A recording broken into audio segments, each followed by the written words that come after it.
Hi everyone, आप सभी का बहुत बहुत स्वागत है। हम सभी डिस्कस करने वाले हैं कॉम्प्लेक्स एनालिसिस का एक और टॉपिक जिसका नाम है order of n entire function.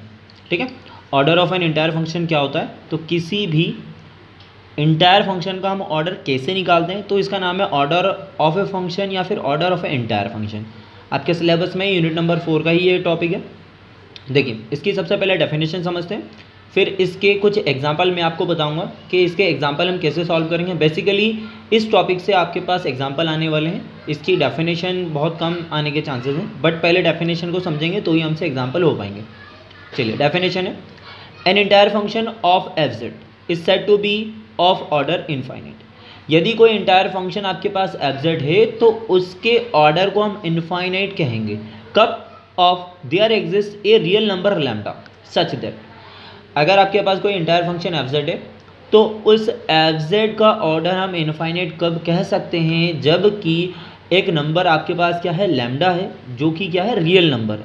इस कंडीशन में M R, capital M R less than equal to exponential of R small R और इस पूरी की पावर लैम्डा। ठीक है, जबकि हम एक रियल नंबर लैम्डा है जिसके लिए हम इस तरह से इसको रिप्रेजेंट कर रहे हैं, एक कंडीशन को रिप्रेजेंट कर रहे हैं for all sufficiently large R. तब हम बात करेंगे कि M R less than equal to exponential of R की पावर लैम्डा, और ये आर जो होगा वो फॉर ऑल सफिशिएंटली लार्ज होगा। ओके, तब हम जो ऑर्डर है उसको किस तरह से रिप्रेजेंट करते हैं वो समझते हैं। For all sufficiently large for define the order rho. तब ये इंटायर फंक्शन का ऑर्डर क्या होता है? रो होता है। तो इस रो को हम किस तरह से डिफाइन करते हैं ये समझिएगा। Rho is equal to infimum of, आपने इन्फीमम और सुप्रीमम पढ़ा ही है, तो हम यहाँ पर ले रहे हैं rho is equal to infimum of lambda greater than equal to 0। यहाँ पर लैम्डा का value greater than equal to हो सकता है 0 के। ठीक है, colon M R less than equal to exponential of R की पावर लैम्डा। तो ये पूरा के पूरा हमारे पास ये कंडीशन है किसकी? Order of n entire function की। अगर कोई भी फंक्शन है हमारे पास जो कि इंटायर फंक्शन है, अगर उसका ऑर्डर फाइंड करना है तो ये उसकी कंडीशन हो गई, वेयर सफिशिएंटली लार्ज क्या है? यहाँ पर आर है। ओके, अब इसका फॉर्मूला, अब हमको फॉर्मूला देखना पड़ेगा कि हम किस फॉर्मूले से ऑर्डर निकालते हैं। तो इसका फॉर्मूला है limit are tends to infinite, और आर को आप क्या बोल रहे हैं? सफिशिएंटली लार्ज है।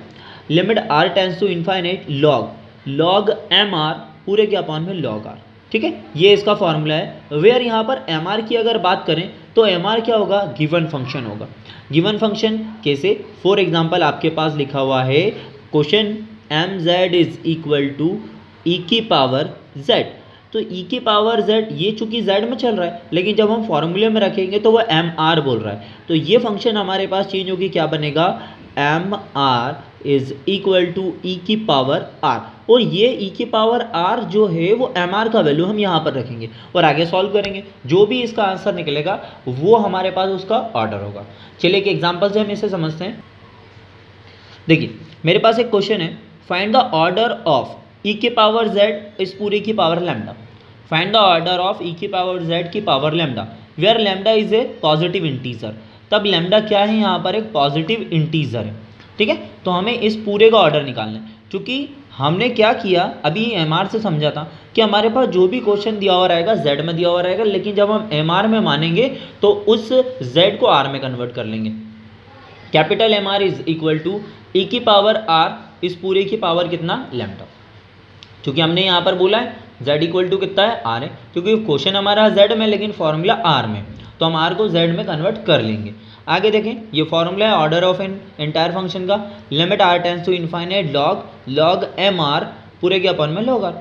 अब इस एम आर का वैल्यू जो है वो ये हम रख लेते हैं यहाँ पर, ये बना लॉग ई की पावर आर और लैम्डा पूरे के अपन में लॉग आर। चूँकि आप जानती हैं लॉग से ई कैंसिल हो जाएगा यहाँ पर, क्योंकि हमारे पास फॉर्मूला है लॉग ई की power x is equal to x होता है, मतलब लॉग से ई हो गया कैंसिल। तो सेम प्रोसीजर हमने यहाँ पर अप्लाई किया, तो यहाँ पर ये कैंसिल हुआ तो कितना बचेगा? आर की पावर लैम्डा। ये हो गया limit are tends to infinite log r की पावर लैम्डा पूरे के अपॉन में लॉग आर। ओके, तो ये हमारे पास आ रहा है। अब चूंकि इसे भी मुझे सॉल्व करना पड़ेगा तो फॉर्मूला है log m की power n is equal to n log m, मतलब ये पावर जो है वो आगे आ जाती है, तो सेम लैम्डा हमारा जो है वो आगे चला जाएगा और limit r tends to infinite lambda log r upon log r, log से log हो गया कैंसिल, कितना बचा लैम्डा, तो ये इसका वैल्यू कितना आ गया लैम्डा, चूंकि लैम्डा है और इसकी लिमिट r है तो यहाँ पर वो एग्जिस्ट ही नहीं कर रहा है, इसलिए हम ये बोल सकते हैं कि इसका जो ऑर्डर है वो कितना निकला है, लैम्डा निकला है। ठीक है, hence the order of e की पावर z की पावर लैम्डा इज लैम्डा, मतलब ये वाला जो हमारा क्वेश्चन था एक एंटायर फंक्शन था, इसका ऑर्डर कितना होगा, लैम्डा होगा। अब कुछ क्वेश्चन में देखिए स्टूडेंट, हमारे पास सेकेंड एग्जाम्पल है, find the order of polynomial. अब एक पॉलिनोमियल देखे रखा है और उस पॉलिनोमियल का हमको ऑर्डर फाइंड करना है। क्वेश्चन है P Z is equal to A not plus A one Z plus A two Z square S on A N N Z की पावर एन, और यहाँ पर कंडीशन दे के रखा है कि A N is not equal to कितना है, 0। तो हम इसे सॉल्व करते हैं। देखिए इस पूरे टर्म का मैं सबसे पहले nth टर्म निकालूंगा, तो p Z is equal to ये पूरा के पूरा है, मैंने p Z is equal to कितना ए एन एन जेड की पावर एन, फॉर ऑल यहाँ पर अगर मैं चाहूँ तो लिख सकता हूँ एन इज इक्वल टू कितना 0 1 2 ऐसा ऑन, इस तरह के नंबर बढ़ते जाएंगे हमारे।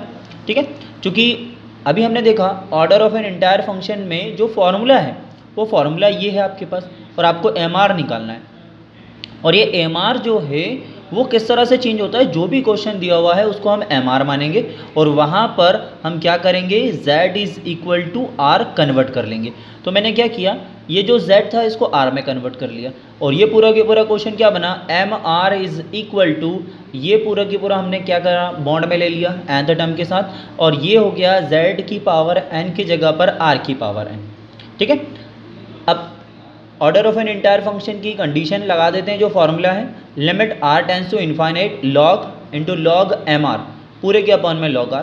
अब ये एम आर का वैल्यू ये है हमारे पास, पूरा के पूरा रख लेते हैं, तो ये बना log mod A N r की power n upon log r।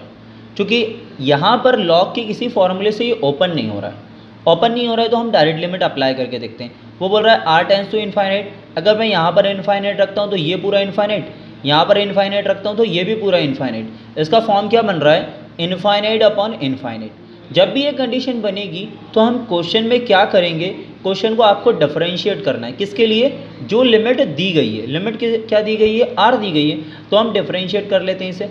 तो differentiate with respect to r, मैं r के लिए इसको डिफरेंशिएट करता हूँ। देखें limit r tends to infinite, चूँकि यहाँ पर log इंटू लॉग है, मतलब पहले ये वाले log का डिफरेंशिएशन होगा और ये पूरा की पूरा हमारे पास x का काम करेगा, तो हम इसे बोलेंगे log इंटू लॉग, मतलब 1 अपॉन x, फिलहाल ये पूरा x का काम कर रहा है, तो ये हो गया 1 upon log A N R की पावर n। अभी आपने ये log का किया था, अब हम इस log का करते हैं, इस log का करेंगे तो ये पूरा x का काम करेगा, ये हो जाएगा 1 upon mod A N R की पावर n। ओके, पहले हमने ये log का किया तो ये पूरा अपॉन में चला गया, अब हमने ये log का किया तो ये पूरा अपॉन में चला गया, क्योंकि ये हमारे पास कांस्टेंट है तो कांस्टेंट ही रहेगा। अब मुझे r की पावर n का करना है, तो x की पावर n का क्या होता है, n x की power n minus 1, same r की पावर n का करेंगे तो n r की power n minus 1। Okay, denominator में log r चल रहा है, जब हम इसका डिफरेंशिएशन करेंगे तो 1 अपॉन r हो जाएगा। ठीक है, इसको एज इट इज़ हमने रहने दिया। यहाँ पर देखें आप, ये ए एन से ये ए एन कट शॉर्ट हो जाएगा और कितना बचेगा, 1 अपॉन r की पावर n, तो मैंने इन दोनों को कंबाइन करके लिख लिया। अब हम क्या करते हैं, इसके टर्म को इस तरह भी लिखा जा सकता है, ये पूरा के पूरा 1 अपॉन में, ये पूरा के पूरा इज इट इज़, और ये r अपॉन 1 अपॉन r जो है वो ऊपर जाएगा, जो क्या बन जाएगा, r अपॉन 1। ठीक है, मैंने इसको एज इट इज़ रहने दिया और इसको 1 अपॉन r को r अपॉन 1 कर लिया। अब देखें r की पावर n से r की पावर n कैंसिल हो जाएगा, यहाँ पर कितना बचा, r की पावर माइनस का 1। ठीक है, r की पावर माइनस का 1 बचा आपके पास, और r की पावर ये प्लस का 1, तो -1 + 1 ये भी हो गया कैंसिल। हमें कितना बच रहा है ऊपर नोमिनेटर में, n पूरे के अपॉन में log mod A N R की पावर n। ओके, ये आपको समझ में आ गया होगा, ये हमने केवल सिंप्लीफाई किया है। आगे देखते हैं, अगर आगे हम देखें तो ये कंडीशन हमारे पास आ रही है इफ़, अब देखें आगे जो न्यूमरेटर है वहाँ पर r नहीं आया, इसका मतलब अब हम डायरेक्ट लिमिट अप्लाई कर सकते हैं। If log a n r की power n tends to infinite, कैसे, अगर r का वैल्यू इनफाइनाइट है तो ये पूरा के पूरा इनफाइनाइट हो जाएगा। देखें r टेंस टू इनफाइनाइट तो ये पूरा की पूरा टेंस टू इनफाइनाइट होगा, मतलब r अगर इनफाइनाइट हुआ तो ये पूरा वैल्यू इनफाइनाइट हो रहा है। और 1/इन्फिनिटी कितना होता है 0, अगर यहाँ पर इनफाइनाइट है तो n/इन्फाइनाइट कितना होगा 0, तो हम बोल सकते हैं hence the order of polynomial is 0। ठीक है, आपको क्वेश्चन समझ में आ गया होगा। और भी बहुत सारे ऐसे एग्जाम्पल आपको बुक में मिल जाएंगे, तो आप वो एग्जाम्पल को देखें और क्वेश्चन को आप सॉल्व कर सकते हैं।